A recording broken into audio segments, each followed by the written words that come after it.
స్తుతులు. మీ అందరికీ వందనాలు. అందరూ బాగున్నారా? దేవుని మహాకృపను బట్టి నేను బాగున్నాను. అందరి బట్టి దేవునికి స్తోత్రాలు. మంచిది.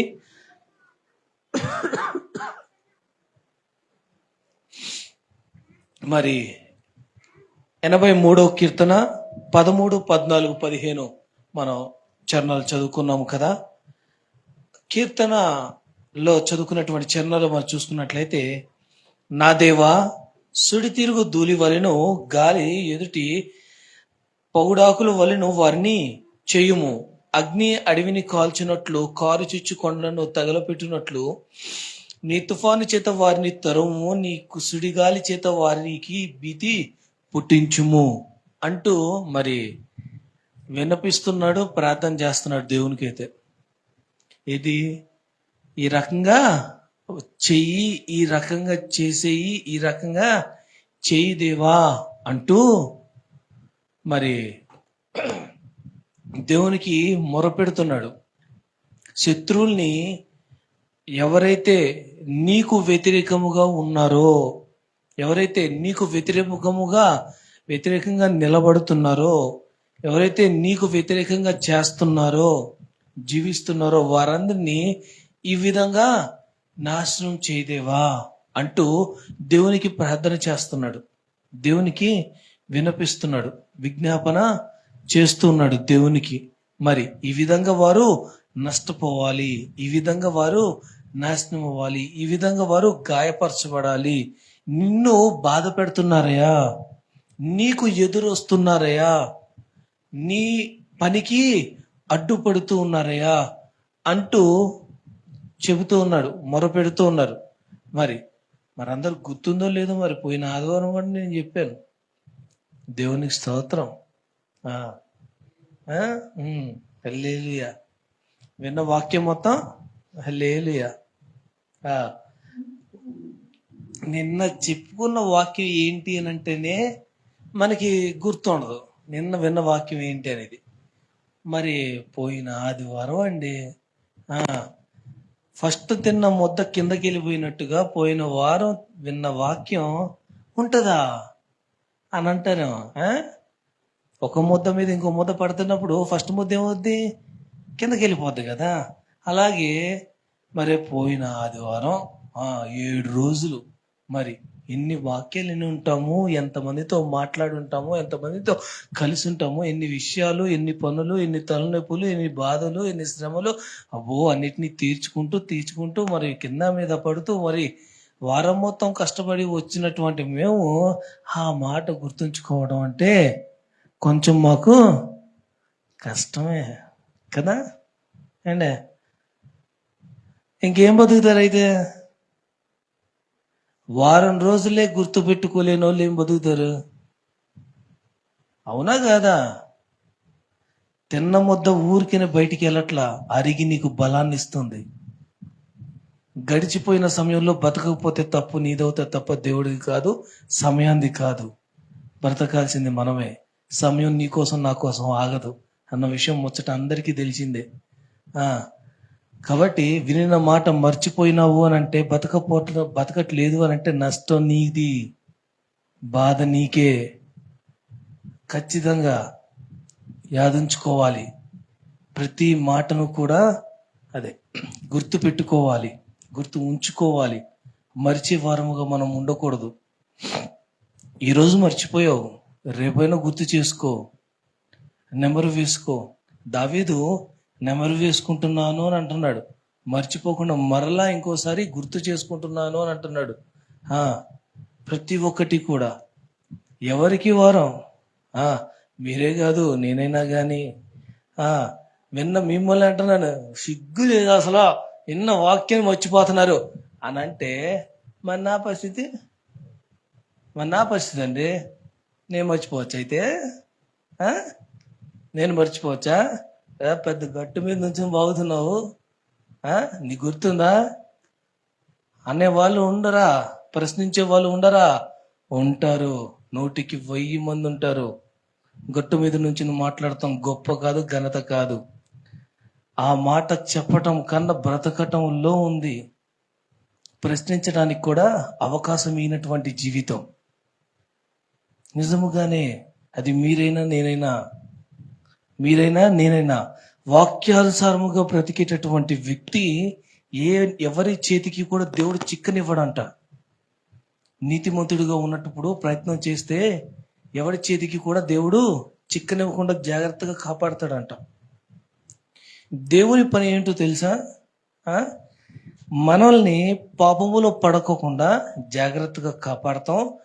దానితో పాటు నీతిమంతుడుగా ఉన్నటువంటి వ్యక్తి కలిగి ఉన్న నీతి మలినము కాకుండా, ఏ మలినము తనకి అంటుకోకుండా జాగ్రత్తగా చూసుకోవటం. రాజు అయినటువంటి వాడే పనివాడిగా దిగి వచ్చాడు. రాజభోగాలు అయినప్పటికీ కూడా ఉన్నప్పటికీ కూడా మరి పనివాడిగా మారాడు. ఆయన అంతగా చేస్తున్నాడు, మనమే బతకలేకపోతున్నాం. కాబట్టి ప్రతి ఒక్కరము కూడా వినిన మాటను మర్చిపోయేవారంగా కాక జ్ఞాపకం ఉంచుకుని దేవుడు కోరినటువంటి జీవితం ప్రతి ఒక్కరూ కూడా బ్రతుకుతాము గాక. అమ్మయ్య, దేవుని స్తోత్రం. అందరు ఆమేనన్నారు. హల్లెలూయా, దేవుని స్తోత్రం. అదే విధముగా ఇక్కడ కూడా అంటూ ఉన్నాడు, మరి శత్రువులు ఈ విధముగా నీకు ఎదురు వస్తున్నారు, ఈ విధముగా చేస్తున్నారు, ఈ విధముగా ఉంటున్నారు, కాబట్టి వారందరినీ నాశనం చేయ అని చెప్పి మొరపెడుతూ ఉన్నారు. మరి అందరికీ ప్రార్థన చేయడం వచ్చా?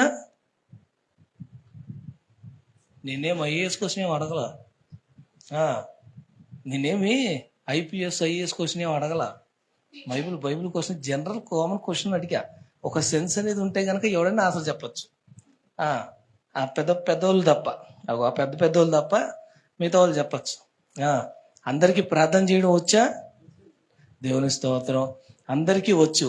కానీ ఎక్కడ, ఎలాగా, ఎందుకు, ఏ విధముగా చేయాలో తెలుసా? అది తెలియాలి. లెగిసినప్పుడు చేసే ప్రార్థన నువ్వు వెళ్ళేటప్పుడు కూడా చేయాల్సిన పనుల ఏందే? లెగిసినప్పుడు చేసిన ప్రార్థన నువ్వు ఆఫీస్కి కూడా వెళ్ళేటప్పుడు, అయ్యా ఉదయాన్నే నాకు ఇచ్చావు అని ఆఫీస్కి వెళ్ళినప్పుడు చేయవసల్లా. అప్పుడు చేసే ప్రార్థన వేరు. నువ్వు లేచినప్పుడు ఆఫీస్కి వెళ్ళేటప్పుడు, అయ్యా బయలుదేరి వెళ్తున్నాను, క్షేమంగా తీసుకెళ్ళి నా పనిలో తోడుకుంటూ నేను ఏ తప్పు చేయకుండా బ్రతకాలి దేవా అంటూ నువ్వు ఆఫీస్కి బయలుదేరేటప్పుడు చేసిన ప్రార్థన భోజనం చేసేటప్పుడు నువ్వు చేయవసల్లా. కొంచెం బుద్ధి పని చేయాలి ప్రార్థన చేసేటప్పుడు. నేను ఎన్నోసార్లు చెప్పా, ప్రార్థన చేసినప్పుడు నీ నోరు మాత్రమే కాదు, నీ మెదడు, నీ హృదయము పని చేయాలి. దాన్ని తీసి పక్కన పెట్టద్దు. ఎన్నడూ పక్కన పెడితే నీ ప్రార్థనకి విలువ ఉండదు. నీ జ్ఞానం పనిచేయాలి ఖచ్చితంగా. నేను అందుకే అంటున్నా, అందరికీ వచ్చు ప్రార్థన చేయడం, కానీ ఎప్పుడు, ఎక్కడ, ఏ విధంగా, ఎలాగా చెయ్యాలో కూడా తెలిసిన వారముగా ఉండాలి. ఇక్కడ ప్రార్థన చేస్తున్నాడు, వారు ఈ విధముగా చేస్తున్నారయ్యా, వారిని నశింపచేయి అంటూ ఉన్నాడు. వారిని నశింపచేయి. నాకున్న అలవాటు ఏంటంటే, బయట పనుల మీద మేము వెళ్తూ ఉంటాం, స్కూల్కైనా కానీ సైట్ల మీద కానీ పనుల మీద వెళ్తూ ఉంటాం. ప్రయాణంలో ఉన్నప్పుడు కానీ, రోడ్ మీద సిగ్నల్కి రాగినప్పుడు కానీ, ఏమైనా అంబులెన్స్ క్రాస్ అయింది అని అంటే గనక వెంటనే అక్కడికక్కడే, దేవా జ్ఞాపకం చేసుకో ఆ బిడ్డని. నాకేమో తెలుసా ఏంటి అంబులెన్స్లో పోయే వెళ్ళేటోళ్ళు, నాకేమో తెలుసా? కానీ వెంటనే నాకున్న అలవాటు అయ్యా, ఒక రెండు ముక్కలు ఉన్న ప్రదేశంలో నేను అడుగుతాను నా దేవుణ్ణి, అయ్యా ఆ అంబులెన్స్లో వెళ్ళేటటువంటి బిడ్డని జ్ఞాపకం చేసుకో, నీ ప్రణాళిక, నీ చిత్తం ఏమై ఉన్నదో అది జరిగించు, స్వస్థ విషయంలో, రక్షణ విషయములో అని చెప్పి నేను మొరపెడతాను. ఉన్న ప్రదేశంలోనే నాకున్న అలవాటు అది. అక్కడ ఆ విషయంలో, ఆ ప్రాంతంలో నేను మొరపెట్టాల్సిన మొర అది నాకున్న అలవాట్లో. అలాగా ఇక్కడ మొరపెట్టినట్టుగా మనమందరం కూడా ప్రార్థన చేస్తున్నావా? ఈ ప్రార్థనలో మనకు ఆ ప్రార్థనలన్నీ తెలిసిన వారంగానే ఉన్నావా? కొన్ని సంవత్సరాలైందండి బాప్తిసం తీసుకుని, ప్రార్థన చేయడం రాదు ఏంటరా? కొన్ని సంవత్సరాలు బాప్తిసం తీసుకుని కానీ ప్రార్థన చేయడం రాదు. దేవానికి స్తోత్రం, నాకు ఆత్రం అన్నట్టే ఉంటది ఆ ప్రార్థనతో కూడా, తూతు మంత్రం అంతా. ప్రార్థన చెయ్యాలి. ప్రార్థన దేవునితో మాట్లాడుతా, దేవునితో సమయం గడుపుతా. ఆ ప్రార్థన చేసినంతసేపు నువ్వు సాక్షాత్తు సృష్టికర్త అయిన నా దేవునితో సమయం గడుపుతున్నట్టు. నువ్వు మోకాలు లేసి దేవా అంటే అక్కడ సింహాసనం మీద ఉన్నవాడు దిగి వచ్చి నీ ముందు కూర్చుని చెప్పు బిడ్డ అని అంటాడు. నీకు కనబడడేమో, ఆ నేత్రాలు నీకు లేవేమో, సాక్షాత్ దిగి వస్తాడు. ప్రార్థనకున్న విలువ అది. ఆ ప్రార్థన ఎట్ట పడితే అట్ట చేయకూడదు, ఎలా పడితే అలా మనం చేయకూడదు. ప్రతి ఒక్కరము కూడా ఇక్కడ శత్రువుల విషయమై విజ్ఞాపన చేశాడు. ఇక్కడ మనం చదువుకున్నటువంటి 3 చరణాల్లో శత్రువుల విషయమై విజ్ఞాపన చేశాడు. మరి మనము ఎన్ని విషయాల విజ్ఞాపన చేస్తున్నామో, ఆ విజ్ఞాపన, యాచన ఏంటి, మొర, ప్రార్థన ప్రతి ఒక్కరము కూడా అన్ని కూడా డిఫరెంటే, అన్నీ ఒకటి కాదు. విజ్ఞాపన వేరు, యాచన వేరు, మొర వేరు. మరి ప్రతి ఒక్కరము కూడా ప్రార్థన చేస్తున్నావో లేదో నాకు తెలీదు. మరి అందరు ఇక్కడ ఉన్న వాళ్ళందరూ కూడా పనులు చేసుకునే వాళ్ళే. ఖాళీగా ఇంట్లో కాలు చెప్పుకొని ఇంట్లో కూర్చున్నట్టు ఎవరు లేరు. హౌస్ వైఫ్ అయితే నేనేం అన్నాను కానీ ఇంట్లో ఉండేటటువంటి ఇల్లాలకి నేనే అనను కానీ మిగతా వారందరూ కూడా పని చేసుకునేటటువంటి వారే. పనికి వెళ్ళే ముందు ప్రార్థన చేసుకునేటటువంటి బుద్ధి లేకపోతే ఎట్ట దేవుడిని నిన్ను ఆశీర్వదించాలి అని అడుగుతా. స్ట్రైట్ క్వశ్చన్ అది. వెళ్ళేటప్పుడు దేవుడు దావీదు ఎన్నిసార్లు యుద్ధానికి వెళ్ళినా తాను ప్రార్థన చేసుకోకుండా వెళ్ళిన యుద్ధం ఒక్కటైనా ఉందా అంటే? ఒక్కసారైనా ప్రార్థన చేసుకోకుండా కంగారు వచ్చేసాడు. అయ్యయ్యో ఏంటి అర్జెంట్ బాత్రూమ్ వచ్చినట్టుగా కంగారుగా ఎప్పుడైనా ప్రార్థన చేసుకోకుండా దావీదు ఒక్కసారైనా యుద్ధానికి వెళ్ళాడా? మనకి ఎగ్జాంపుల్ అండి. యుద్ధానికి ఎప్పుడు వెళ్ళాడా? ఎప్పుడు వెళ్ళలా. ఆ ప్రార్థనలో కూడా పర్టికులర్గా ఏమని ప్రార్థన చేశాడో నేను ప్రతిసారి చెప్తూనే వస్తా. అయ్యా నేను యుద్ధానికి వెళ్తాను, నువ్వు కూడా నాతో పాటు రా అని అన్నాడేత. ఏంటి నువ్వు నాతో పాటు రా అని అడగల, నువ్వు నాతో వస్తేనే నేను యుద్ధానికి వెళ్తా. దేవుడిని అడిగిన మాట అది. నువ్వు నాతో వస్తేనే నేను యుద్ధానికి వెళ్తా, నువ్వు నాతో వస్తేనే ఎదురు నాకు జయం వస్తుంది. దావీదు నమ్మకం అది, దావీదు ధైర్యం అది. నువ్వు నాతో వస్తేనే విజయం నాకు ఎదురొస్తుంది. ఉత్తిని అవ్వలేదు. సౌలు 100 మంది చంపితే ఈయన 1000 మంది, ఆయన 10,000 మంది అయితే 1,00,000. ఊరికనే చంపలా. వచ్చినవాడు ఎవడు? దావీదుతో పాటు ఉన్నవాడు ఎవడు? సాక్షాత్తు దేవుడే ఉన్నాడు. యోసేపు ఏమీ నేర్చుకోలేదు, ఏమీ జ్ఞానం లేదు. అయినప్పటికీ ఫరో దగ్గర ఉన్నప్పుడు నీకు కన్స్ట్రక్షన్ లో ఉంటది కదా, బీటెక్ చదివిన వాళ్ళకైతే కనుక తెలిసిద్ది ఆ డ్రాయింగ్ అంతా కూడా. మనకైతే కనుక డ్రాయింగ్ చూస్తే పిచ్చిగీతలాగే ఉంటాయి. మనకైతే బీటెక్ చదివిన వాళ్ళకైతే కనుక అది ఏంటి, బెడ్రూమా, పిల్లరా, ఏంటి బాత్రూమా, హాలా, ఏంటి అనేది క్లియర్ తెలుసుద్ది. మనకైతే ఏదో బొమ్మలు గీసినట్టే ఉంటది. గీతల మీద గీతలు ఉంటాయి మొత్తం ఆ డ్రాయింగ్ లో. మరి అది చదివిన వాళ్ళు అది చూపించి ఎరా నీకు వచ్చా అని అడిగితే నాకేం రాదు, నాకేం తెలుసు, మా నాన్న నాకు నేర్పిలేదని అన్నాడు. ఇల్లు ఆడికెళ్ళు, ఆడోడు ఉంటాడు, వాడికి ఇచ్చి ఏం చేయమంటాడో చెయ్యి అని అన్న తర్వాత కూసేపు సమయం అయిన తర్వాత వచ్చి మరి ఈడు ఇచ్చాడో లేదో చేశాడో లేదో అన్నవాను వచ్చి వెళ్ళేటప్పటికి అతడు ఎవరికైతే ఇమ్మని చెప్పాడో అతడు చేసిన దానికన్నా గొప్పగా యోసేపే ఆ పట్టణంలో ఉన్న దాంట్లో ప్రకారంగా చేపించేసేవాడు. ప్రతి ఒక్కటి కూడా ఏమీ రాదనేవాడు. కానీ ప్రతి పని కూడా ఆ రాజు అనుకున్న దానికన్నా గొప్పగా యోసేపు చేసేసేవాడు పూర్తిగా. అడిగినప్పుడేమో నాకేమీ రాదు, నాకు ఏం తెలీదు అనేవాడు. కానీ అక్కడికి వెళ్ళేటప్పటికి అనుకున్న దానికన్నా గొప్పగా చేయించేసేవాడు. రాజుకు అనుమానం వచ్చి ఒకసారి ఎన్నోసార్లు చెప్పా, ఎగ్జాంపుల్ కూడా ఎన్నోసార్లు, మీకు గుర్తుందో లేదో దేవుని స్తోత్రం.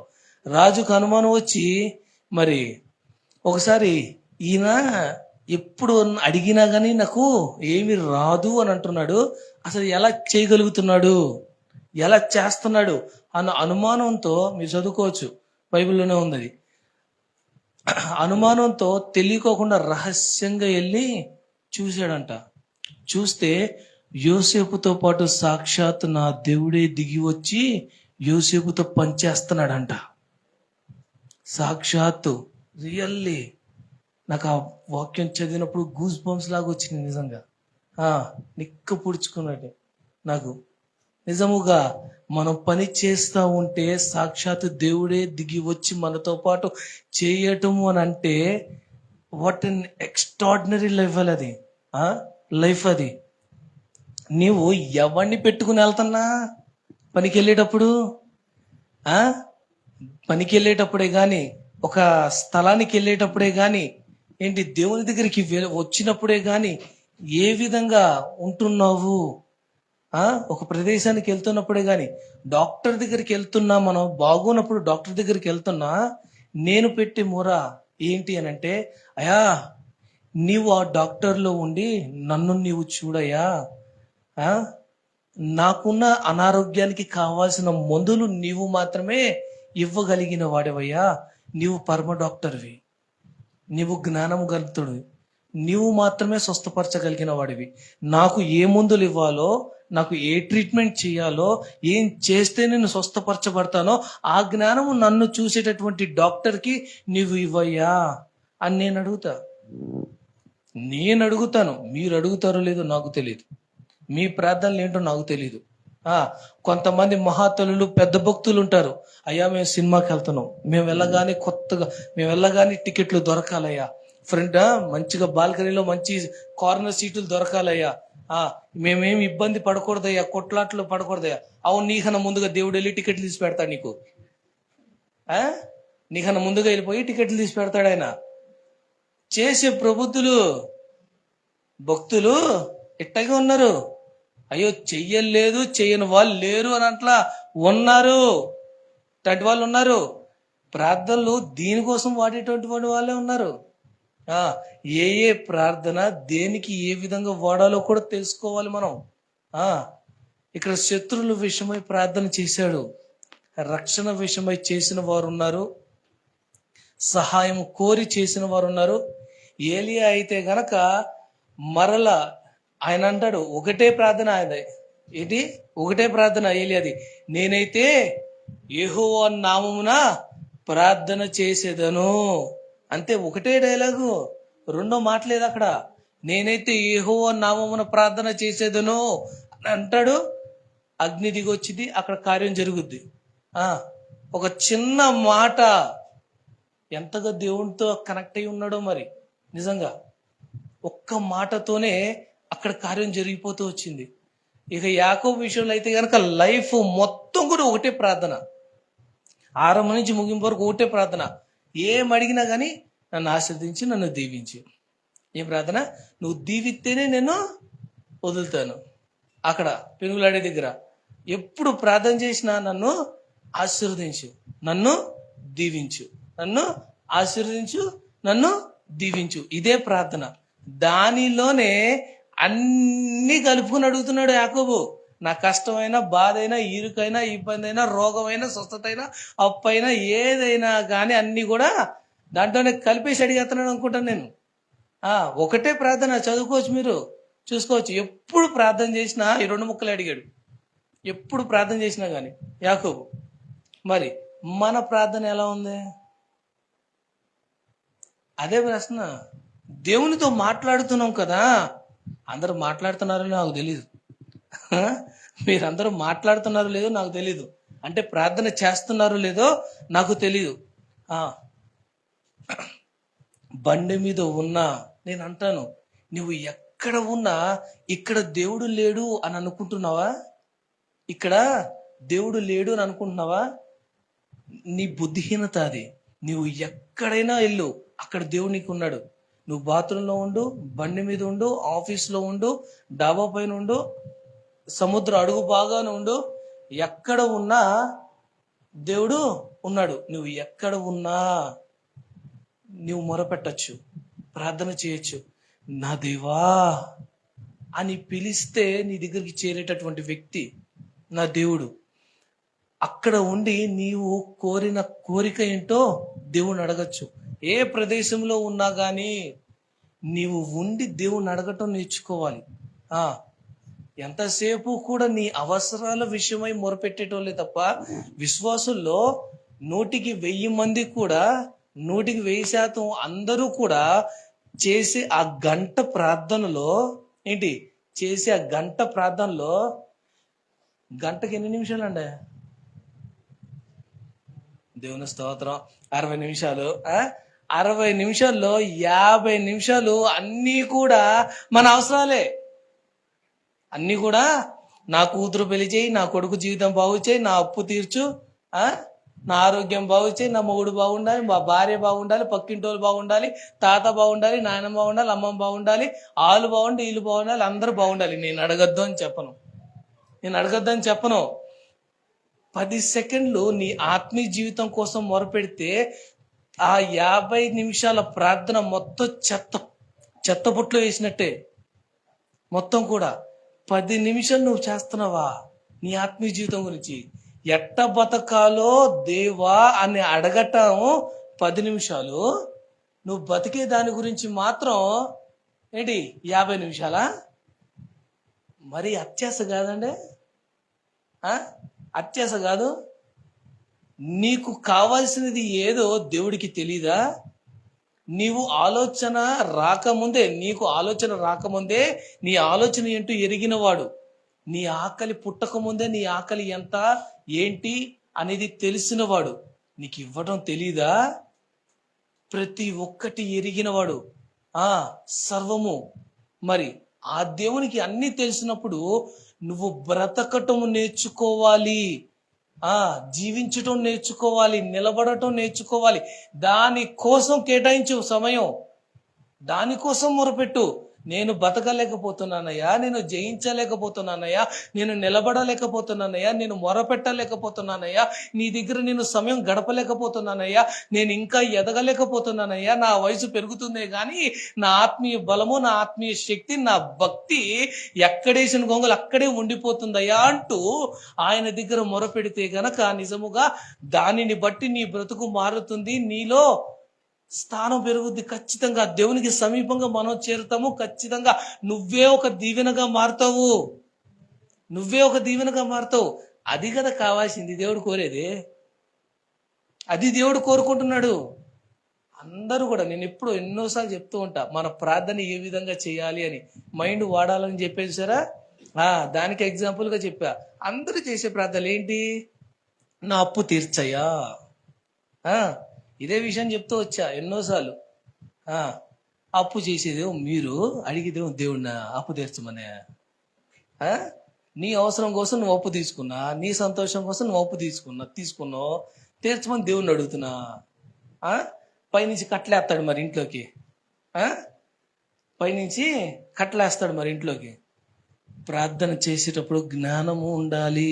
అందుకే అంటున్నా, అప్పు తీర్చగలిగినటువంటి జ్ఞానాన్ని నాకు ఇవ్వయా అని నీవు మొరపెడితే రెండవసారి అప్పు చేయడానికి కూడా భయాన్ని పుట్టిస్తాడు దేవుడు నీకు. ఆ ఖర్చులు ఎలా చేయాలి, ఎంత చేయాలి, ఏ విధంగా చేయాలి అనేటటువంటి మెలకువను నీకు ఇస్తాడు దేవుడు. నీ ప్రార్థనలో నీకు బలము, నీ ప్రార్థన ద్వారా నీకు ఆ జ్ఞానం వచ్చుద్ది. అందుకే ఆ మైండ్ ఉపయోగించండి అంటున్నా. అవసరం లేని విషయాలకి భలే ఉపయోగిస్తాడే. ఆడు ఎటు వెళ్తున్నాడు, ఎందుకు వెళ్తున్నాడు నీకెందుకు? ఆ విషయంలో మైండ్ ఎందుకు నీకు? ఆవిడ ఎటు వెళ్తే ఏంటి, ఆడు ఏమైతే నీకెందుకు? నీకు తెలిసాక అట్ట ఎందుకు తెలుసా? అరే యార్, అదంతా ఎందుకు నీకు? ఆ వ్యవహారాలంతా నీకెందుకు? దాని మీద బుర్రంతా పెట్టుకుని పాడు చేసుకుంటారు. వాటి మీద అంతా. దీంట్లో ప్రార్థన చేయండి, ఒక్కరికి రాదు. మరి బాధాకరమైన విషయం ఏంటంటే, ఈ బుధవారం ప్రార్థన, శనివారం ప్రార్థన, సిద్ధపాటు ప్రార్థనలో వాక్యం విన్న తర్వాత మరి వినిన వాక్యం గురించి ఎవరైనా ఒకరు ప్రార్థన చేయండి అంటే, ఏదో చనిపోయిన తర్వాత సైలెంట్ కొన్ని క్షణాలు ఉంటారు చూసారా, మరి చనిపోయినటువంటి వ్యక్తి కోసం కొద్ది నిమిషాలు మనం మౌనాన్ని పాటిద్దాం అంటూ ఆ సమయం పాటిస్తారు అంతా. ఆ, ఇక అంతే, ఎవ్వరు గీ అనరు, కూ అనరు, అందరు సైలెంట్గా ఉంటారు. ఇక ప్రార్థన రాదా? వచ్చు. వాక్యం వినలేదా? విన్నారు. ఇక్కడ లేరా? ఉన్నారు. అరే, విన్న వాక్యం గురించి, దేవా నాకు ప్రార్థన నేను చేయలేకపోతున్నానయ్యా, నాకు ప్రార్థన నేర్పించు, నువ్వు నాకు నా దైవజనుడి ద్వారా నాతో మాట్లాడేవయ్యా, నాకు ప్రార్థన నేర్పించు, నా నోరు తెరువయ్యా, నా నోరు నింపయ్యా, నీవు నాకు నేర్పిస్తేనే నేను నేర్చుకోగలయా, నీవు నాకు ఉపాధ్యాయుడు కాయేసయా, నాకు నన్ను నడిపించేవాడివి కాయేసయా అంటూ 2 నిమిషాలు కాదు, నిమిషం ప్రార్థన చేయొచ్చుగా. చేయరు, చేయరు. మరి ఏమనాలని? పంతులు కొట్టినట్టు కొట్టాలనేనా? నా చేతికి బతం అయితే ఖచ్చితంగా కొడతా. నేను రెడీ. నా దేవుడు ఇస్తే అది, నా దేవుడు ఇస్తే మరి నా దేవుడు ఇవ్వాలిగా. ప్రేమించినోడు, ప్రేమామయుడు, మీకోసం నేను బాధపడతాను తప్ప మిమ్మల్ని బాధ పెట్టను అనేటటువంటి పిచ్చోడు నా దేవుడు. అంత పిచ్చి ప్రేమ కలిగినోడు.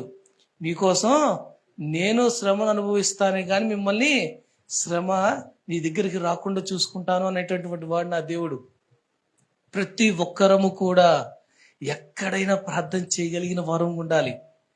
ఏ సమయం అయిందైనా కానీ ప్రార్థన చేయమన కానీ టక్కమని చేయగలిగినటువంటి వ్యక్తులుగా ఉండాలి. నీ ప్రార్థన నీకు బలము. ఇంకొకరి గురించి చేసేటటువంటి ప్రార్థన సహాయము. ఎన్నోసార్లు చెప్తూ వచ్చా, మరొకరికి కోసం ప్రార్థన చేసావు అంటే, వారి కోసం నువ్వు మొరపెడుతున్నావు అంటే అది నీవు వారి కోసం చేస్తున్నటువంటి సహాయం. నీ కోసం నువ్వు చేసుకుంటున్నావు అంటే అది నీకు బలము. నీ యుద్ధం నువ్వే చేయాలి. ఆ యుద్ధం చేయడానికి బలము నువ్వే సంపాదించుకోవాలి. కాబట్టి ఆ ప్రార్థన బలంగా ఉండాలి.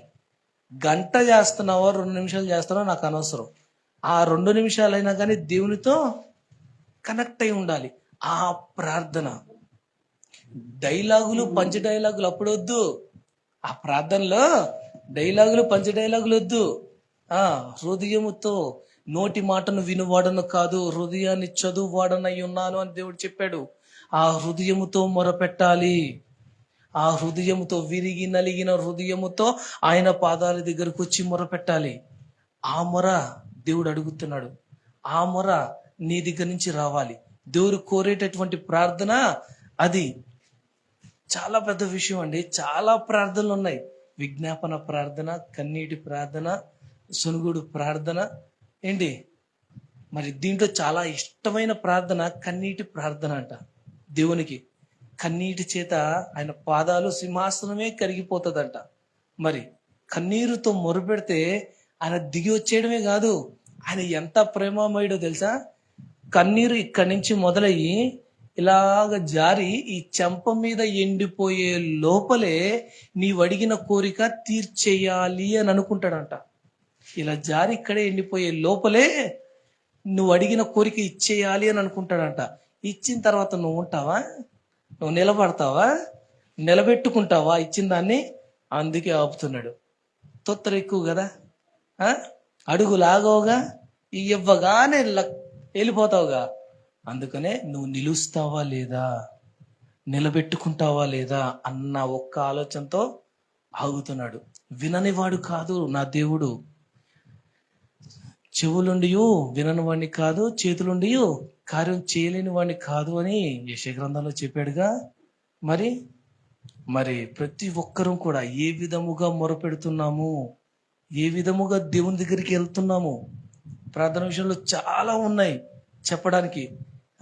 ఎవరెవరు ఏ ప్రార్థన చేశారు, ఎట్లాంటి ప్రార్థన చేశారు, ఎంత గొప్ప ప్రార్థన చేశారు అని చెప్పుకుంటే గనక మీరు కూసుని నాలే గాని రేపు తెల్లారేదాకా చెప్పచ్చు. రేపు తెల్లారేంటండి, కంటిన్యూగా వచ్చే ఆదివారం దాకా చెప్పచ్చు. 66 పుస్తకాలు ఉన్నాయి ఇక్కడ. ఒకడు కాదు, ఇద్దరు కాదు. ఆదికాండం నుంచి మలాకి, మత్తయి నుంచి ప్రకటన వరకు ఒక్కొక్కరు ఈ విధంగా ఈ సమయంలో ఈ రకంగా ఇట్లా ప్రార్థన చేశారు అని చెప్పుకుంటూ వెళ్తే గనక వచ్చే ఆదివారం కూడా సరిపోదు. దేవుడు కోరేది ఒకటే, నీ ప్రార్థన నీకు నచ్చటము కాదు.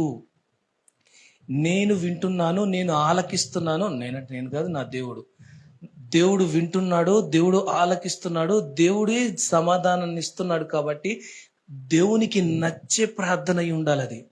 దేవుడు ఆగ్రహించగలిగినటువంటి శ్వాసభరితమైనటువంటి మొరగా ఉండాలి. అసలు మొరే పెట్టట్లేదు, అసలు ప్రార్థనే చేయట్లేదు అని అంటే కనుక ధన్యులాళ్ళు. నిజంగా చేతులెత్తి దండం పెట్టచ్చు వాళ్ళందరికీ. నిజంగా వాళ్ళు ప్రార్థనే చేయట్లేదు అని అంటే గనక దండం పెట్టచ్చు వాళ్ళకి.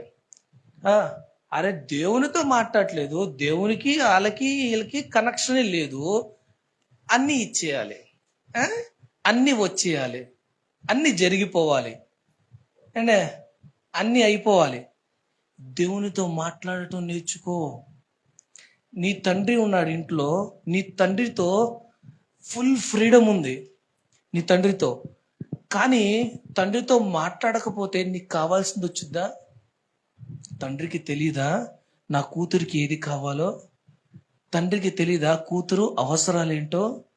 తండ్రికి తెలీదా కూతురు ఇష్టాలేంటో? తండ్రికి తెలీదా ఏ సమయానికి ఏది సమకూర్చాలో? కన్నవాడికి తెలీదా నా కూతురికి ఏది ఇవ్వాలి అని, ఎంత ఇవ్వాలి అని తెలీదా? మన ఆఫ్టర్ ఆల్ మన లైఫ్లో ఉండేటటువంటి మన కూతురు విషయంలోనే అంత ఆలోచన ఉన్నటువంటి వ్యక్తులు మనం.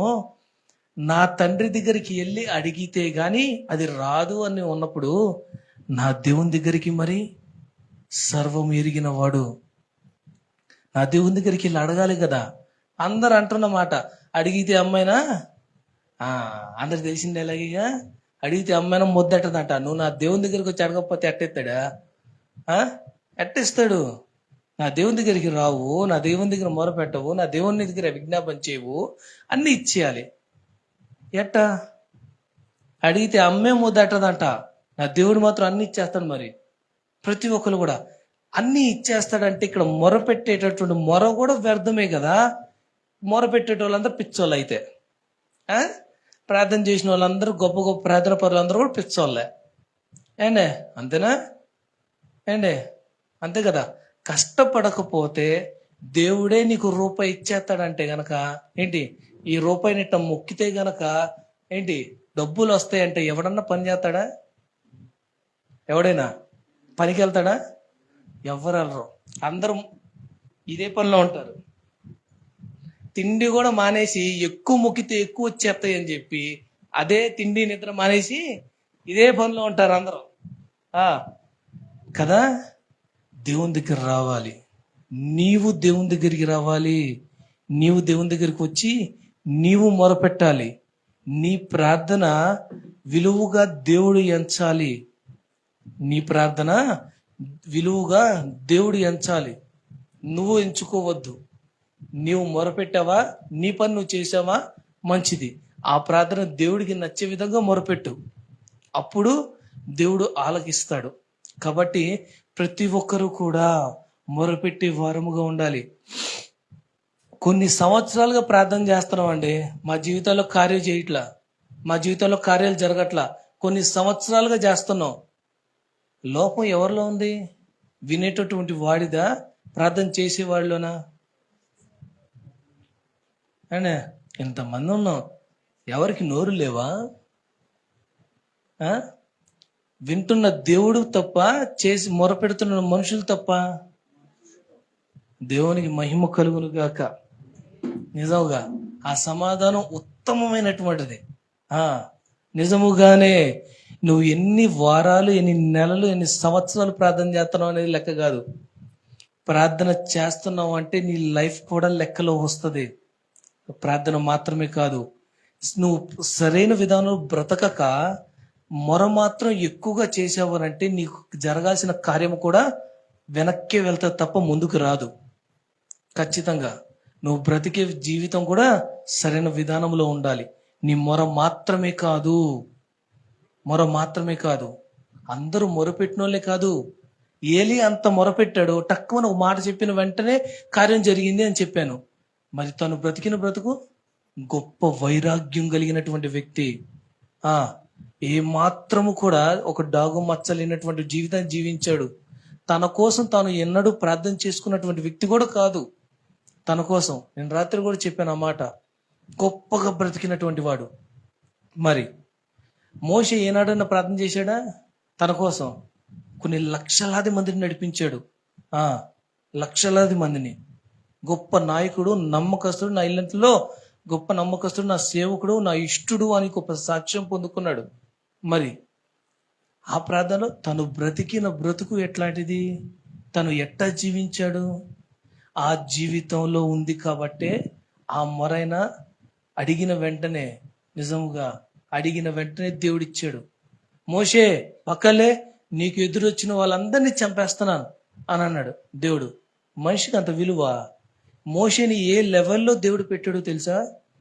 ఆ గుడారం లోపలికి వెళ్ళాలంటే యాజకుడు తప్ప, యాజకుడు కుమారులు తప్ప ఎవడు అడుగు పెట్టడానికి వీల్లేదు. ఎవడైనా అడుగు పెట్టాడా చచ్చిపోతారు. ఎవడైనా అడుగు పెట్టాడా చచ్చిపోతారు. కానీ మోషే నీ దేవుడు ఎంత గొప్ప స్థాయిలో పెట్టాడంటే, ఒక వ్యక్తిని యాజకుడుగా అభిషేకించాలంటే మోషే ద్వారానే అభిషేకం. మోషే ద్వారానే అభిషేకం చేసేటటువంటి స్థాయిలో దేవుడు నిలబెట్టాడు. ఒక వాడు యాజకుడుగా అవ్వాలి, యాజకుడుగా నియమింపబడాలి అని అంటే వారిని అభిషేకించాల్సింది ఎవరంటే మోషే. యాజకుడైనప్పుడు కూడా వాడు వెనకాల నుంచున్నాడు, మోషే ముందు నుంచి దేవుడు మాట్లాడుతూ ఉన్నాడు. కరుణాపీఠము దాకా వెళ్ళగలిగినటువంటి ఆ అర్హత యాజకుడు ఉన్నప్పటికీ అతన్ని పక్కన కూర్చోబెట్టి మోషేతో డైరెక్ట్ గా మాట్లాడుతున్నాడు దేవుడు. తాను బ్రతికిన బ్రతుకు ఎట్లాంటిది, మొరపెట్టిన వెంటనే కార్యాలు జరుగుతున్నాయి అని అంటే అందరు ఎట్లాంటి వాళ్ళంటే, యాకోబు రాసిన పత్రికలు అన్నారు కదా, ఆనాడు ఏలియా చేసిన ప్రార్థన ఆలకించావు కదా, నా ప్రార్థన కూడా ఆలకించు అని ఉంటది. అందరూ ఆ మాట పట్టుకుంటారు, కానీ ఏలియా బ్రతికిన బ్రతుకు, ఏలియా జీవించిన జీవితం, ఏలియా నడిచినటువంటి నడవడిక మనలో ఉందా అని ఆలోచించుకునే వాళ్ళు ఎంతమంది ఉన్నా? ఆయన ప్రార్థన ఆలకించావు, నా ప్రార్థన ఆలకించవా? వాళ్ళ ప్రార్థన ఆలకించి కార్యాలు చేసావు, నా ప్రార్థన ఆలకించి కార్యాలు చేయవా అడిగేటోళ్ళే తప్ప, పులి చూసి నాకు క్లాతులు ఎట్టుకుందని, పులిని చూసి నాకు క్లాతులు ఎట్టుకుందంట, నన్ను కూడా చూసి అన్ని భయపడతాయని చెప్పి అట్టటి జనాలుగా తయారవుతున్నావే తప్ప, అట్ట జీవితం నాలో ఉంటే నా ప్రార్థన కూడా ఘనమైనదే. మనది కూడా అట్లాంటిదే. ప్రతి ఒక్కరము కూడా చదివిన 3 చరణాల్లో కూడా ప్రతి ఒక్కటి వాళ్ళు శత్రువుల విషయమై మొరపెట్టారు. మనము మొరపెట్టవలసిన మొర ఏ విధముగా ఉంది స్టార్టింగ్ లోనే చెప్పే మీకు. ఎప్పుడు ఎక్కడ ఎలా మనం ప్రార్థన చేస్తున్నామో ఆ జ్ఞానం మనకి ఉండాలి. ఆ జ్ఞానముతో మనం మొరపెట్టాలి. గొడ్డేది చేలో పడినట్టు పోవటం కాదు, అది గొప్ప కాదు. గొడ్డేది చేలో పడినట్టు ప్రార్థన చేయమన్నారు కదా అమ్మగారు అయ్యగారు అని చెప్పి పొలోమంట గంటల కొద్ది ప్రార్థన చేస్తే అమ్మగారు మెచ్చుకుంటారు, అయ్యగారు మెచ్చుకుంటారేమో, దేవుడు తీసి పక్కన పడేస్తాడు ప్రార్థనని.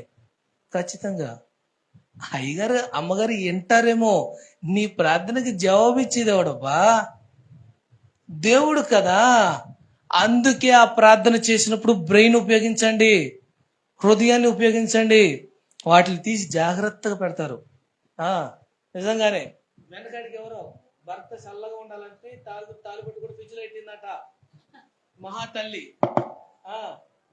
అట్లాంటి జనాంగం భక్తి విషయంలో కూడా ఉన్నారు. మొరపెట్టేటప్పుడు మందిరాలకు వచ్చినప్పుడు హృదయాల్ని బ్రెయిన్ని ఇంట్లో జాగ్రత్త పెట్టొస్తున్నారా? అంటే హృదయాల్ని బ్రెయిన్ ఇంట్లో జాగ్రత్త పెట్టొస్తున్నారా? కాదు కదా. కాబట్టి ప్రతి ఒక్కరు కూడా ప్రార్థన విషయంలో ఇగో చిన్న విషయం చెప్పి ముగిచ్చేస్తాను. ఉపవాస ప్రార్థన, ఎందుకంటే అసలు మెయిన్ ప్రార్థన కదా, ఆ విషయం గురించి చెప్పి ముగిచ్చేస్తాను. ఒక్క నిమిషమే. బలమైనటువంటి ప్రార్థన, ఆ ఉపవాస ప్రార్థన. ఇప్పుడు నేను ఉపవాస ప్రార్థన ఇక్కడ దీక్షలా తీసుకుని నేను ఇక్కడ ఉపవాసం చేస్తున్నాను అంటే, నా గృహం నందు ఆ పక్క గృహములో, ఆ ఎదురు గృహములో, ఈ పక్క గృహంలో, ఈ వెనక గృహంలో ఏమైనా చీకటి శక్తులతో కూడినటువంటి ఆత్మలు ఏమున్నా గానీ వదిలి పారిపోతాయి. తెలుసా విషయం? నేను ఉపవాసం తీసుకుని దేవునితో ఒక నిబంధన తీసుకుని నేను ఇక్కడ మోకాలేసి ప్రార్థన చేస్తే అది నా గొప్పతనం కాదు. ఆ ఉపవాస ప్రార్థనకి ఉన్నటువంటి శక్తి, దేవుడు ఆ ఉపవాస ప్రార్థనకి అట్లాంటి శక్తిని ఇచ్చాడు. ఆ ఉపవాసం చేసినప్పుడు, ఆ ఉపవాసంతో ఉన్నప్పుడు ఎలా ఉండాలి అని యెషయా గ్రంథం 54 అధ్యాయం మొత్తం ఉంది క్లియర్గా. ఏ విధముగా ఉండాలి, ఏ విధముగా నడవాలి, ఏ విధముగా నీ ఉపవాసం చెయ్యాలి, ఏ విధముగా ఉపవాసంలో నువ్వు మాట్లాడాలి, ప్రతి ఒక్కటి చాలా క్లియర్గా చెప్పాడు.